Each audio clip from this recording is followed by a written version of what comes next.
બધી જમવાનો આયનગી પૂરી થઈ ગઈ સામું જ જોઈએ.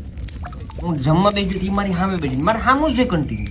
કે ભાઈ આપણે તો એમ થાય કે પૂછલો જમીને કે પૂછ લો એટલે સામું જ હોય. અને પછી જમીને તો શું કરવાનું હોય?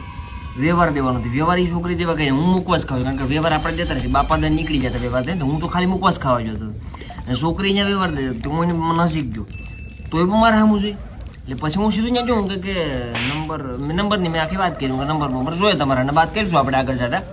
તો એ કે મેં તમને ક્યાંક જોયા એવું લાગે કે હું ન જોઈ ને કે આપણે હા એટલે હું કંઈ મને જોયે એ કે મેં તમને કે હા એ કે યાદ આવી ગયું કે મારી કે બેનની કે સ્કૂટી કે તમે ભટકાવીને હોઈ જતા કે ઇન્ડિકેટરના રૂપિયા લીધા વગરના ના હું કહું ઓ દેવાઈ ગયું. અરે યાર મને તો એમ કે એની બેનમાં તું યાર મારું કરાવી તો પછી હું તો ઇન્ડિકેટર મને કઈ યાદ નથી. હું તો આયસા લઈને બેઠો હતો પણ દઈ નાખી ભાઈ ગયો ત્યાંથી ભાઈ ગયો મુકવાસ ખાતા વિના